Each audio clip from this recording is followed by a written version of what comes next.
Phil slowly emerged from a state of distraction, his thoughts regaining clarity after minutes of wandering in the fog. The muted light in the workshop made the objects less expressive, as if pushing them into the background. One of his squash rackets was still clamped in a vise on the workbench, reminding him of what he had been doing before sinking into that kind of contemplation where one does not see or hear what is happening around them. He realized he could hear music from Lady and the Tramp coming from the playroom. His younger children were watching the cartoon, probably for the 1000th time. It used to be their favorite family movie, but at some point he and Sally had found reasons to avoid watching it. Stretching in the chair, Phil glanced at the wall clock. He had been sitting here for more than half an hour. He had not moved, only frowning, trying to process what he had heard earlier and somehow accept the knowledge that was emerging on the horizon of his mind. The Sunday lunch was over. Sally remained in the kitchen cleaning up while he had come downstairs to prepare a few rackets for the upcoming fall squash tournaments. For 7 or 8 years now, he had been playing this game, proud that he had become good enough to compete in the top league and often placed in local competitions. He participated in at least one evening tournament every season. Playing squash helped him stay in shape and provided extra moments of joy in his sedentary lifestyle. 7-year-old Jessie, hearing the sounds of the cartoon, went after her father to watch her favorite movie, and 4-year-old Ellie followed her into the playroom. Ellie always strived to be wherever Jessie was, and so far the older sister did not mind her presence. But Phil sadly thought about the day when everything would change, when Jessie would grow up and start avoiding the company of her younger sister. Their 9-year-old son Jason, as if aware of his role as the eldest child in the family, often played alone in his room with model airplanes and cars. Jason had chestnut hair, almond-shaped eyes, a strong chin, and a prominent but not too large nose, features common to many members of the Robinson family. Jessie had inherited her mother Sally's red hair and delicate facial features, while Ellie's blonde hair seemed to combine the traits of both parents. Phil loved each child in his own way, but equally strongly. After finishing the handles on 3 rackets in his sports bag, Phil noticed that a couple of strings needed to be tightened. According to Murphy's Law, a string was sure to break during some competitive match this week. Phil glanced into the playroom. His daughters Jessie and Ellie, absorbed in watching Lady and the Tramp, were sitting on the floor among scattered toys. Children's voices and melodies from the VCR filled the room, but Phil's thoughts were not there. He decided to go upstairs to the kitchen. As he climbed the creaky basement stairs, he heard Sally's muffled voice. She was engaged in a lively telephone conversation. The memory of their morning embrace by the fireplace before breakfast awakened a romantic mood in him. Maybe surprise Sally with something in the evening? Decorate the bedroom with rose petals, light aromatic candles. They had managed to maintain the frequency of intimate encounters that had been there 10 years ago. He approached the kitchen door and through the crack saw his wife's slender figure standing with her back to him. Despite 3 pregnancies and 10 years of marriage, Sally had maintained a good figure. Her red curls fell on her bare shoulders, barely covered by a light summer sundress. Phil was about to push the door and greet Sally, but realized she was on the phone. Schedule from Tuesday to Thursday from 9 to 3, Sally said to the invisible interlocutor. There was a pause during which Phil studied the honey waterfall at the back of his wife's head, recalling the freckle-speckled hue that generously covered her entire body. Suddenly, Sally continued, "Yes, I can talk. Phil is in the basement with the girls right now." After another pause, Sally's tone subtly shifted. "Why?" "Yes, I think so too, Debbie. I've been thinking about it lately." "Next weekend?" "Well, we don't have anything planned. I suppose I can make it." Apparently, she was talking to her best friend Debbie Bradshaw, with whom she worked. It seemed they were discussing some weekend plans, possibly a shopping trip or a get-together. Phil had just opened his mouth to greet them when a sudden burst of laughter from Sally came from the kitchen. He hadn't heard her laugh so openly and infectiously since their honeymoon in Hawaii after the wedding. Then Sally's voice dropped to a sultry whisper, and Phil's heart skipped a beat. "Of course, I'd love to try that again, before work gets in the way." This snippet of a sentence painfully reminded him of that conversation in the bar 6 months ago. Not wanting to know any more, he hastily retreated into the dark hallway and closed the door behind him. Sally continued whispering with her friend, but all he could make out was, "Last time it worked for me." I know. Tell them both I'm ready to meet." "Oh, I can't wait." Phil hesitated, leaning against the wall. Suddenly, he desperately wanted Sally not to know he was there. Phil tiptoed down to the cold basement and collapsed into a worn armchair. Sally's words echoed in his head, burning his consciousness and making him recall that ill-fated conversation in the city bar. That same spring, after another Wednesday league match, Phil had gone to the nearest bar with his teammates, as they traditionally did once a month after a game. An hour later, only 3 remained at the bar: Phil, John Harrison, and Craig Davis. John and Craig were not just longtime team partners, but also best friends who had joined the Oak Park Y Sports Club a couple of years ago. While John happily sipped his beer, Craig, who struggled with alcoholism, preferred non-alcoholic drinks. His addiction had negatively impacted his marriage, as even a couple of beers would make him lose control. Nevertheless, Craig enjoyed the casual atmosphere of bars and joined his friends whenever he had the chance. Both men were married. Craig had 1 child, and John had 2 growing children. After discussing the recent match, the conversation, as usual, shifted to the topic of their wives and family life. Over many evenings spent with these two, Phil had noticed that, while they didn't seem to be actively pursuing infidelity, they did display a strange and rather unpleasant interest in his own marriage. That night, Craig began teasing John about his wife Mary, persistently advising him to get an intimate operation. Thinking he was referring to a vasectomy, Phil mentioned that Sally had also wanted him to undergo such a procedure, but they hadn't made a final decision yet. Chuckling, Craig clarified, No, Mary wants him to remove a wart," and burst out laughing. Embarrassed, Phil asked, "What are you talking about?" A blushing John explained that over the years, he had developed a wart that frightened his wife Mary. John claimed it served an important function, but Mary wanted to get rid of it, regardless of the supposed benefits it brought to their intimate life. Feeling the conversation had become too personal, Phil decided to retreat. Now, sitting in the darkness, Phil couldn't believe that Sally could be involved in what her phone call had hinted at. The sound of her voice, so familiar and dear, now seemed cold and foreign, as if he were hearing it for the first time. Sally knew that John and Craig were his squash teammates, but as far as Phil knew, they had never met her. Yet, it seemed that invisible threads connected them all. His palms were sweating, and his throat was dry. Phil desperately hoped for some reasonable explanation. It was clear that Debbie Bradshaw was also involved in this. Debbie, Sally's boss, became the assistant manager of the store where Phil's wife worked, after being transferred from the corporate office in Boston. Their friendship began when they were both pregnant, and grew stronger as they shared the joys and concerns of motherhood. Their daughters, Lily and Emma, were born a month apart. Phil and Sally had interacted with Debbie and her husband Josh a few times, usually at work events, where the festive lights reflected in her eyes. Debbie was smart, beautiful, and always the center of attention, while Josh seemed focused on his work, rarely smiling, as if something was constantly bothering him. John and Craig had joined the squash league about 2 years ago. John, with his thriving construction business, and Craig, the managing partner of a residential construction company, were not only my playing partners, but also friends, although our interactions were mostly limited to the squash court and brief conversations after matches. We were all family people, with a lot in common, but as it turned out, this commonality hid a deep chasm that Phil was just beginning to realize. One day, when Phil mentioned where Sally worked, John said he knew someone there, Debbie Bradshaw, who had graduated from the same high school as John and Craig. They would see each other a couple of times a year, reminiscing about their school days and maintaining old connections. The shopping trips had started about 2 years ago, when the younger daughter, Ellie, turned 2. Sally was overwhelmed by caring for little Ellie and older Jessie, who was only home half days from preschool. Managing 3 children, running the household, and working part-time proved to be an exhausting task for her, and Phil was not particularly helpful, as he was putting in extra hours on an important project. One evening, Sally couldn't take it anymore and broke down in tears, collapsing on the couch.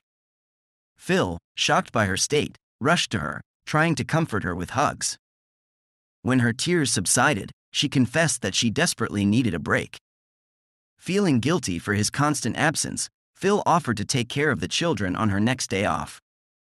Sally tearfully thanked him and said she would think about it. A couple of weeks later, she mentioned that she had talked to Debbie about her need for a rest. Debbie had suggested a shopping trip to the suburbs of Detroit.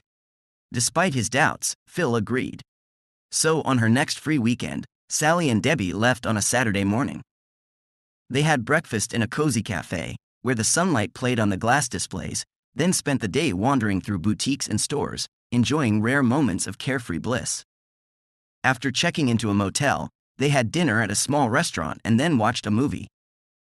Phil insisted that Sally call him with the hotel details, which she did. They returned the next day around 5 p.m. Sally, beaming with gratitude, hugged and kissed her husband, sharing her impressions of the shops and restaurants. She didn't spend much money, but bought a few nice things for herself and the children. Phil was happy for her, and the children behaved well, so he had no complaints. This was more than 2 years ago. Since then, the shopping trips have become a regular occurrence every 3 to 4 months. Sally and her friend Debbie traditionally set out early on Saturday mornings for their shopping adventures, returning only late on Sunday evenings. Phil, however, did not object to these outings, as he enjoyed spending time alone with his daughters, which he knew also pleased Sally. Reflecting on past trips, Phil remembered that after one of them, upon returning home, Sally seemed gloomy and nervous for a while. She attributed her state to premenstrual syndrome, but Phil couldn't help but notice that on the night she came back, they did not make love, contrary to their usual tradition, although they typically indulged in passion before each of her trips. With each new shopping weekend, Sally seemed to be in a state of euphoria for a week before leaving.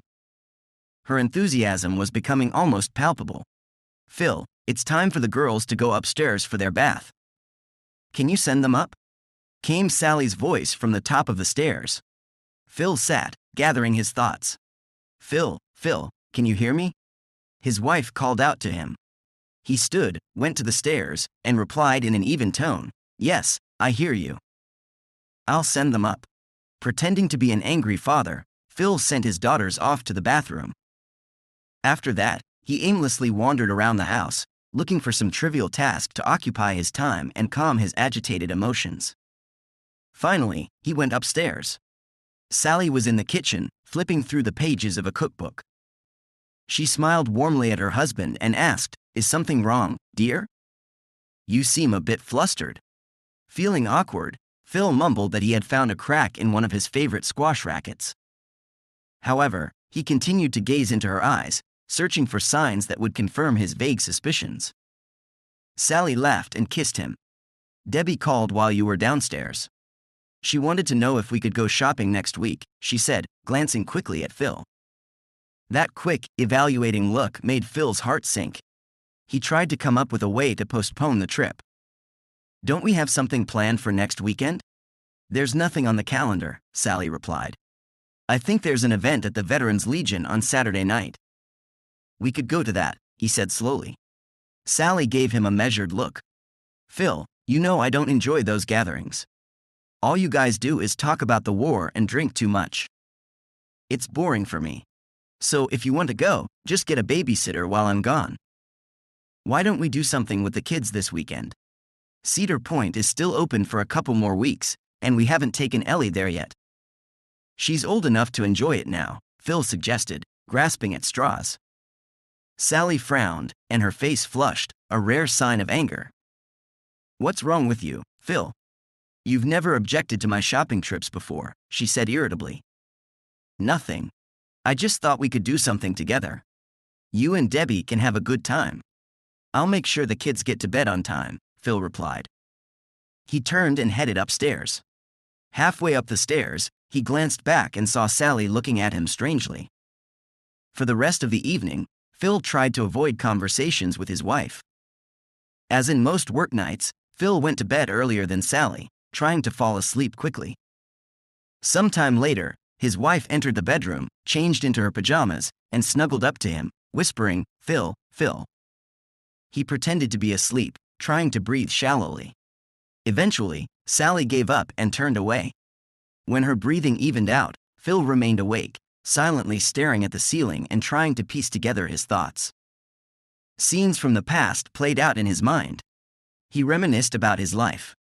Phil grew up less than 20 miles from where he and Sally lived now, in a typical middle-class family. His best friend was Jason, or Jace as everyone called him.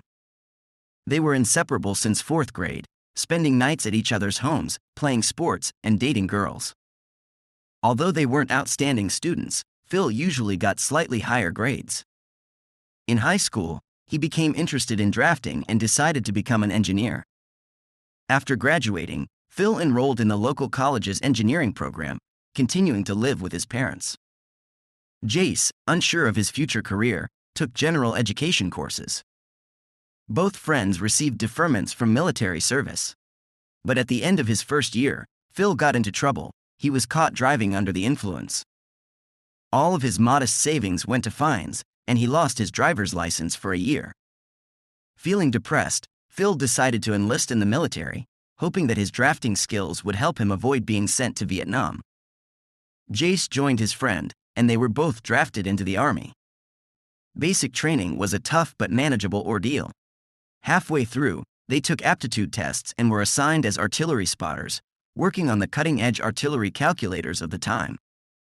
After brief training at Fort Sill, both friends received orders to deploy to Vietnam. After celebrating a 15-day leave, they flew to the 1st Corps region of the Republic of Vietnam and were assigned to Battery A of the 2nd Battalion, 11th Artillery Brigade. It was November 1969, and President Nixon had begun reducing the American military presence.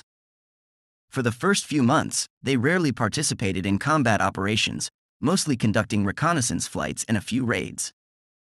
The highlight of that period was a 15-day leave in Bangkok, Thailand. Upon their return, they learned that their unit had now joined the 3rd Brigade of the 101st Airborne Division. A few days later, they were dropped off at a remote, mountainous base in the impenetrable Vietnamese jungles. 4 months later, Phil was evacuated from the base on a stretcher, and Jace was sent home in a body bag.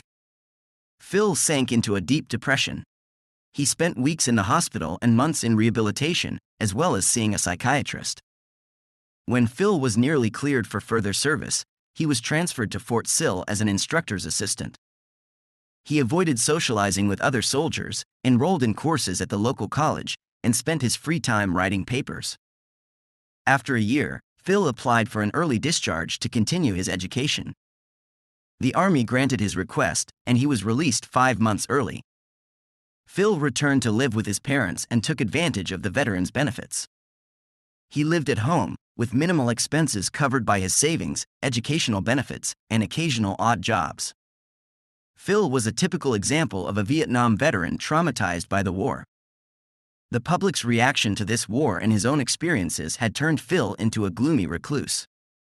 Letting his hair grow long and growing a beard, Phil wore a worn hooded sweatshirt or an old army jacket, tattered jeans, and worn-out sneakers. He walked to college, work, and back home. Phil's family was concerned about him, but he felt socially isolated and like a recluse. Once a month, he still visited the parents of his comrade Jace to pay his respects. The parents seemed grateful for these visits, and it was the least Phil could do to honor his fallen friend. One day, in the middle of a study session at the student center, Phil's concentration was interrupted by a voice. "May I sit here?" Before him stood a tall, young woman with long, red hair and a pale face. Her curious hazel eyes looked directly at Phil. Nervously averting his gaze, he accidentally found himself staring at her bright, scarlet lips, wondering what it would be like to touch them with his own. "Is it okay if I sit here?" The stranger repeated. "Go ahead," Phil mumbled. She placed her books on the table and sat down across from him. For the next half hour, the girl immersed herself in her studies, while Phil pretended to read, occasionally stealing glances at her and admiring her appearance. Eventually, she noticed and asked with a smile, "You're a veteran, aren't you?" Phil nodded. "From the Vietnam War?" She clarified. He tensed up but still answered, "Yes. My father was also a veteran, but from the Korean War." "He was a Marine," the girl added, and Phil felt a weight lift from his shoulders. "He was even wounded," she casually mentioned. "These civilians don't understand what it's like to be there," Phil thought to himself with disgust, but he still nodded and said he had served in the army for almost 3 years. They talked until the girl had to go to her classes. After saying goodbye, she left. She was the first woman Phil had truly spoken to since returning home from the war. A few days later, he heard the familiar voice again. "Hi, do you mind if I sit here?" This time, Phil responded more coherently. The girl spoke to him as if they were old friends. Then, blushing slightly, she realized she didn't know his name.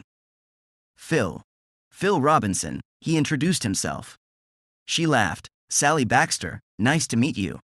They had long breaks between classes on Mondays, Wednesdays, and Fridays, and soon they started meeting during that time regularly. Phil learned about Sally's family, her friends, her career aspirations, and her study plans. She was a sociable and charming girl, and there was something about her character that reminded him of the late Jace. And she was also very beautiful. Phil told her about his own family and activities, but tried to avoid talking about his military service. Very soon, Phil started shaving again and tried to keep up his appearance. The changes in her son did not go unnoticed by his mother, and she was very happy about it. A few weeks after their first meeting, Phil gathered the courage to ask Sally on a date. She happily agreed. Since they both commuted to classes from home, Phil offered to pick her up on Friday evening. Sally warned him, adding with a laugh, "My father can be very strict with the guys who take me on dates." "Are you sure you want to do this?" "Sally, for the chance to date you, I'm willing to endure your father, whether it's for a few minutes or a lifetime," Phil replied firmly. She blushed slightly and called him a flatterer. On Friday evening, Phil knocked on the door of her house, and a smiling woman opened it. "You must be Phil? We've been expecting you, come on in." She took him by the hand and pulled him inside, calling over her shoulder, "Jock, Sally's suitor is here." Turning to Phil, the woman said, "Don't worry about my husband. He's not as scary as he may seem." Then she extended her hand. "I'm Emily." At that moment, Sally's father appeared, a large man about the same height as Phil, but more solidly built. "I'm Jock," he introduced himself, firmly shaking Phil's hand. "Come into the living room. We can chat while Sally finishes getting ready." They entered a cozy room with a TV, a sofa, and armchairs. In the corner stood a fireplace, with military relics and an M1 Garand rifle displayed on the mantel. With pride, Jock told Phil that he had been a Marine during the Korean War and had been wounded twice. Sally mentioned that. Phil nodded. "It must have been a difficult time." "Sally said you served in Vietnam," Jock said. "Yes, I was a gunner on 155mm artillery pieces," Phil replied. Jock nodded approvingly. The 155s were the workhorses of the artillery. "What corps area in Vietnam did you serve in?" "Our battery was moved all over the 1st Corps area." Jock eyed Phil skeptically. "The 1st Corps, huh? Marine country." "By the time I got there, most of the Marines had already pulled out," Jock snorted. "Yeah, Vietnamization is a great term for, take this country, it's yours now." Emily intervened. "Jock, the war isn't over yet. It is if you look at the essence of the matter. Just wait and see," he insisted stubbornly. Fortunately, at that moment, Sally entered, putting an end to the argument. They talked a bit about their studies and future plans, after which Phil and Sally left. That evening, they went to a restaurant and then to a movie. Phil was so engrossed in conversation with Sally that he barely remembered what the movie was about. In the theater, they held hands and sat close together. After the movie, they briefly stopped by a bar, but had only a few drinks. Phil escorted Sally home right on time.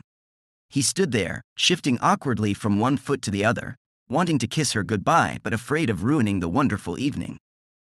But Sally herself wrapped her arms around his neck, looked into his eyes, and whispered, "Thank you, Phil, for a lovely evening." Phil realized he had fallen for this girl. He embraced Sally around the waist and kissed her tenderly. Before parting, Sally reluctantly pulled away and went inside. The next day, Phil called her, and they talked for a whole hour. Soon, they set up a new date for the middle of the week and officially became a couple. A few weeks later, Phil confessed to Sally that he had booked a motel room for Saturday night. She blushed slightly but nodded in agreement with a smile. That evening turned out to be truly perfect. There were a few awkward moments when Sally saw the scars on Phil's body from his tough battles, but he reassured her that he was fine. "Sally, I love you," Phil whispered. "You may not want to hear it, but I can't help it." She looked at him with tear-filled eyes and smiled. "I love you too, Phil. I never thought this would be possible. I want this to last forever." Phil laughed and kissed the tip of her nose. "I don't know about forever, but I definitely want to do this again and again." Sally laughed out loud. "Oh God, Phil, anything you wish." For the first time since losing Jace, Phil felt at peace and hopeful about the future. When they left the motel early in the morning, they already knew they wanted to be together for life. Phil and Sally dreamed of marriage, children, and a shared future. Sally finished her studies a year earlier than Phil, so she would work while he completed his degree. Then they would definitely get married. Phil planned to rent an apartment so they could be together. A week later, he introduced Sally to his parents, Dave, who worked at the General Motors factory, and Donna, who worked part-time as a teacher's assistant. They loved Sally for her cheerfulness and sunny disposition, and for bringing their son out of his shell.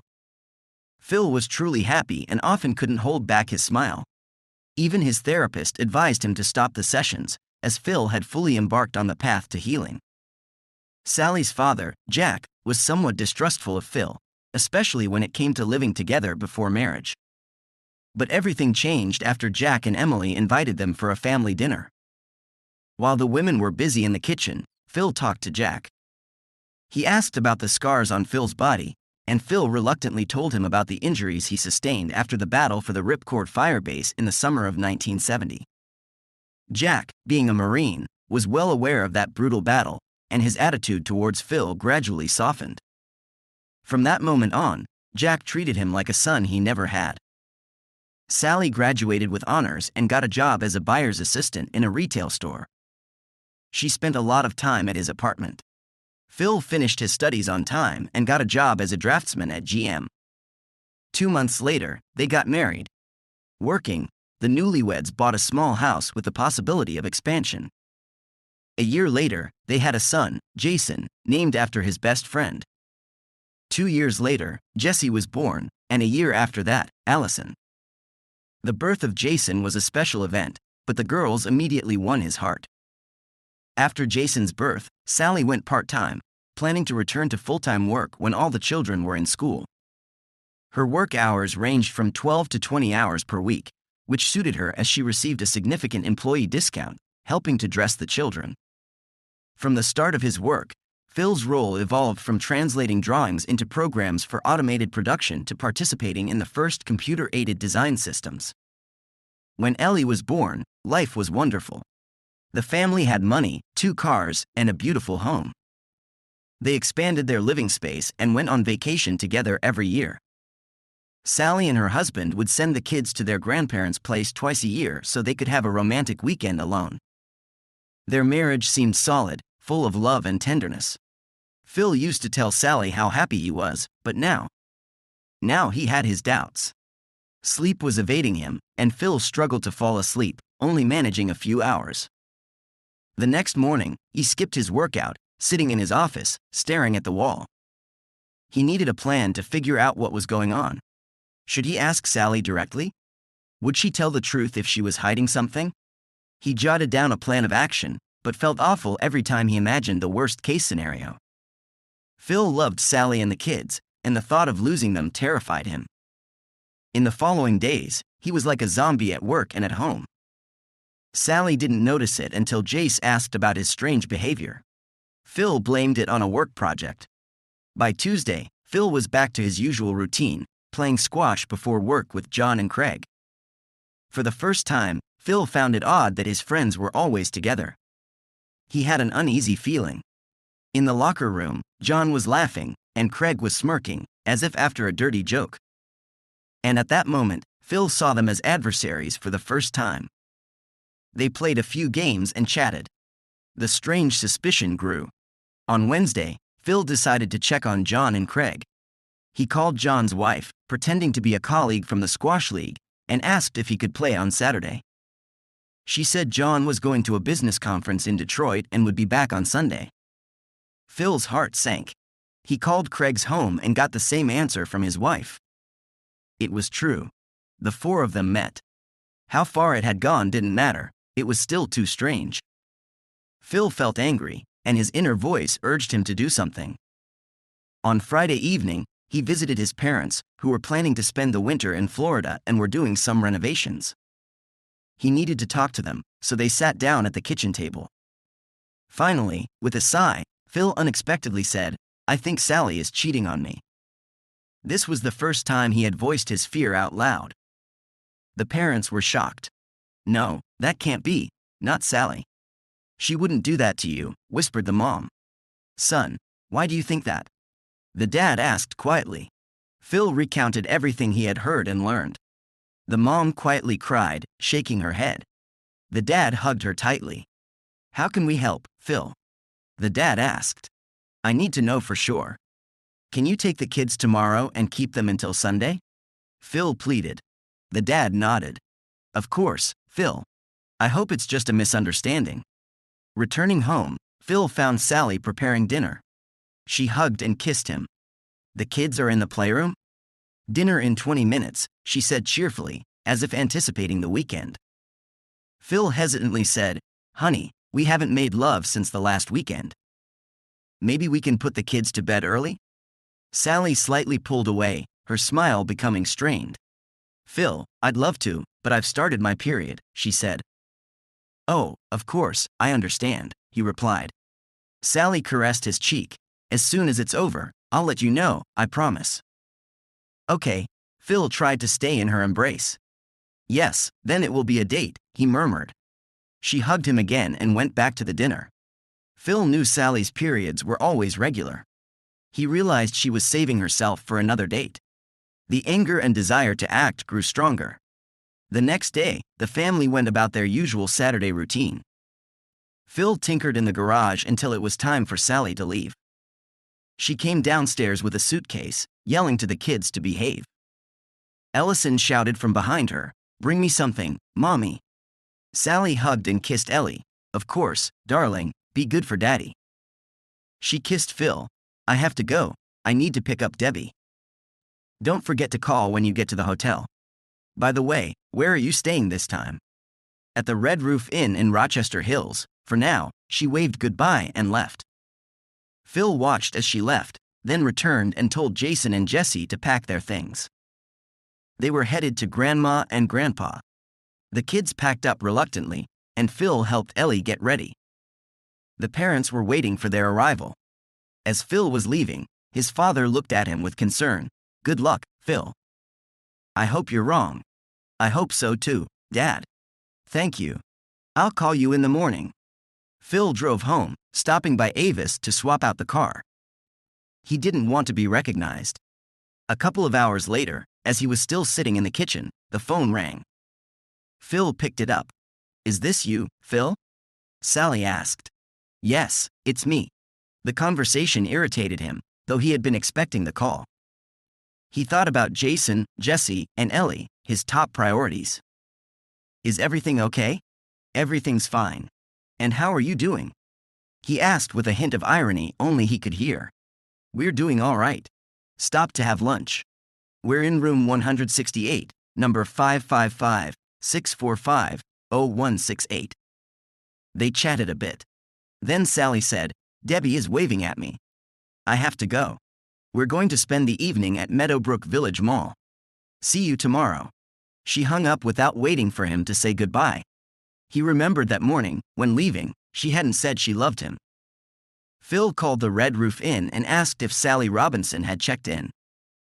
They confirmed she had and offered to connect him, but he declined. Then he asked if John Harrison was registered. They said yes, but he hadn't arrived yet. Phil hung up. Trying to contain his anger, he went to the workshop and opened the gun cabinet. He stared at his father's old 16-gauge shotgun, a Winchester Model 73 rifle, and the grip of an old machine gun. He had bought the Winchester in high school. After Vietnam, he had a hard time going hunting. Phil realized that if he took a weapon, he might never see his kids again. Instead, he found an old kabar knife he had bought in Bangkok, strapped it to his calf, and gathered what he needed. At 2 a.m., Phil set out on the 90-mile drive to Rochester Hills. He arrived at the Red Roof Inn and parked near room 168. Not seeing Sally's car, he began to wait.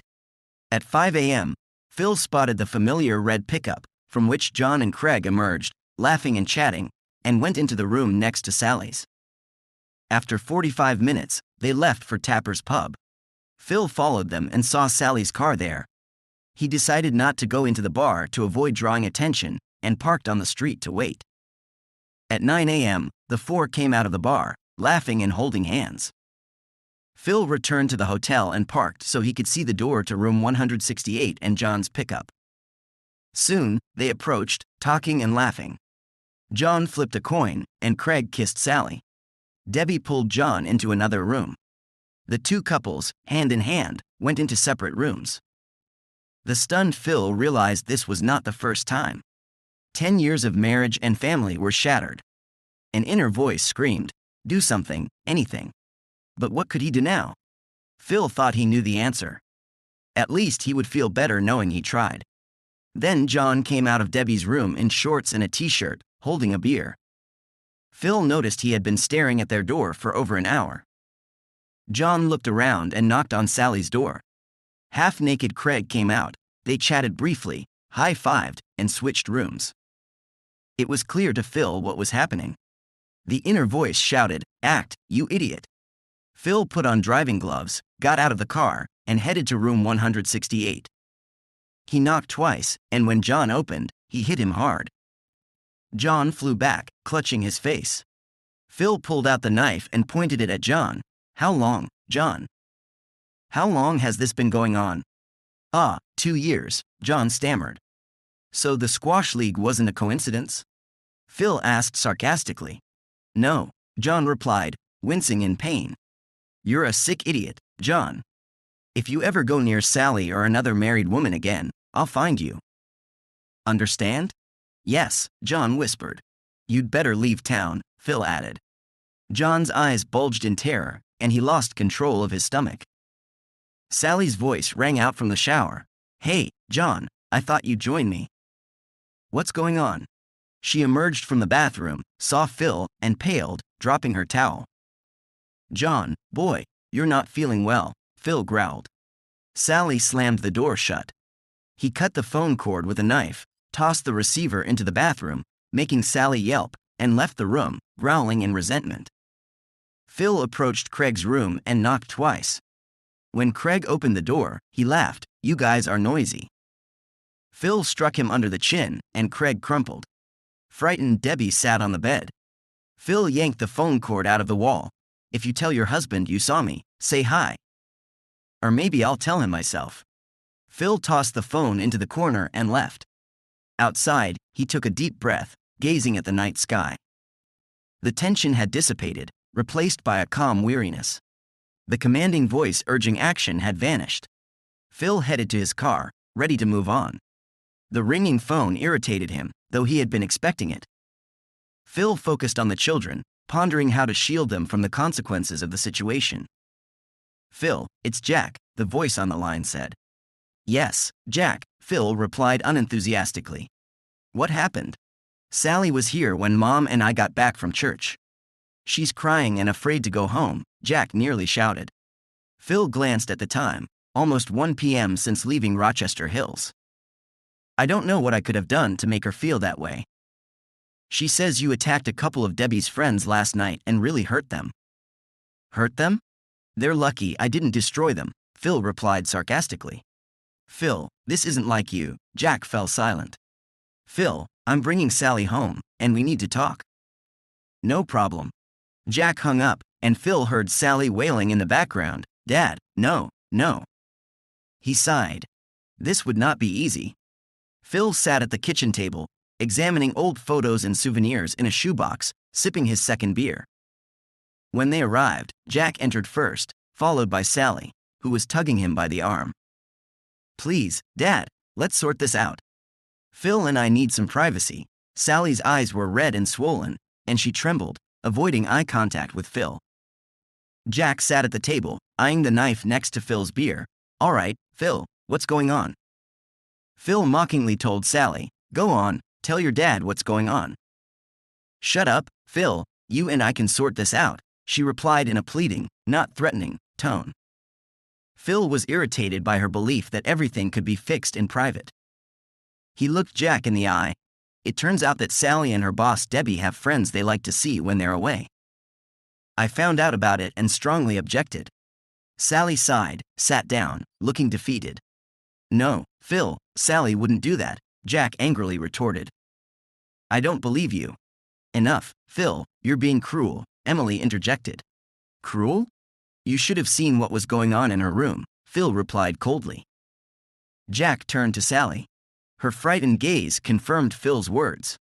He collapsed into a chair, covering his face. God.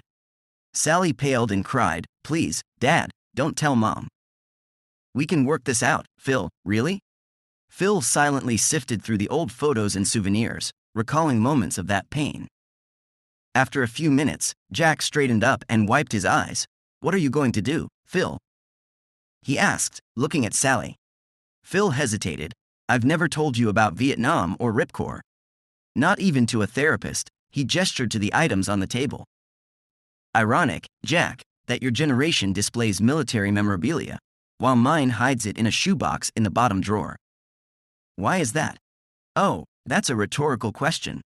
Phil picked up a faded photo of two smiling young men in the jungle, as if Vietnam had been an outing. Was I ever that young? He tossed the photo onto the table between Jack and Sally and began to recount, as if lecturing. Jason and I were dropped into Ripcord in May 1971. It was just another base for our unit. We found ourselves in the midst of fierce battles, surrounded by thousands of North Vietnamese soldiers. Every day we were bombarded with mortars and rockets, our base drowning in smoke and chaos. My best friend Jason was killed in my arms, shot by a Vietnamese defector we had considered an ally. In my final moments, bleeding from my wounds, I managed to shoot several enemy soldiers trying to break through our wire. Soon after, we were evacuated, but Ripcord became a symbol of betrayal and senseless losses in that war. Phil's story touched Jack to the core. The wounds and nightmares of that long-ago war still haunted his son-in-law. Phil continued, when I returned home, I was a broken man, unable to go back to normal life. Until I met Sally. Her love healed me and brought me back to life. Our family with 3 kids became everything to me. And now. Phil fell silent, struggling to hold back tears. A long pause followed. Finally, Jack quietly asked, and what now, Phil? Phil's eyes dimmed. I've been betrayed a second time, Jack. And again I've lost my best friend. Yesterday I found out that Sally has been unfaithful to me for almost 2 years, not with one man, but with several. I can no longer trust her. Sally burst into sobs, begging Phil to forgive her, calling it a mistake. But Phil was unyielding. Forgive you, Sally? For betraying our vows and destroying my faith in our marriage? I may forgive you someday. But I'll never forget. Every time I look at you, I'll remember this pain. I can't live like that. Jack silently stood up, casting one last sad look at his daughter. Turning to Phil, he whispered, I don't know what to tell you, son. You didn't deserve this. Do what you must, but please, don't seek revenge on Sally. Phil nodded sadly and handed Jack his old combat knife in farewell. When Jack left, Phil and Sally sat in silence, avoiding each other's gaze. A piercing phone ring broke the prolonged silence. Sally picked up the receiver and a minute later collapsed back into the chair, even paler. In a trembling voice, she whispered, that was Debbie. She's been fired. She said it's my fault. Phil's face hardened. It was Debbie, Sally's friend and coworker, who first instigated these marital infidelities and dragged his wife into them. Almost gleefully, Phil announced that Debbie's husband also found out everything, kicked her out of the house, and is filing for divorce. Sally burst into new sobs, begging Phil not to leave her. But Phil had already made his decision. Today I'll take the kids and we'll tell them that your mother and I will be living separately. I'll find other housing, but I'll stay in the basement for now. We won't traumatize the children with unnecessary details of your betrayal. In desperation, Sally tried to convince Phil that it was only 3 to 4 nights a year, that she never had feelings for those men. Phil bitterly chuckled, "Just 3 to 4 nights when you gave away what should have belonged only to me, yourself." Were these affairs worth losing the respect of your family, your job, and destroying our family? Avoiding his wife's gaze, Phil swept his eyes around their cozy kitchen, family photos, children's drawings on the fridge, the high chair in the corner. Through a veil of tears, he whispered, "I'm sorry, but I can't do this. I won't be able to forget." Sally silently rocked in her chair, hugging herself, unable to believe what was happening. Phil sighed heavily and headed for the exit. At the door, he paused and, without turning back, quietly asked one last question, "Sally, you've lost your husband's love, your parents' respect, your job, and you'll have to explain to the kids why you destroyed the family. Was it worth it?" Not waiting for an answer, Phil walked out the door. Please support us with the like button and stay tuned to watch the next video.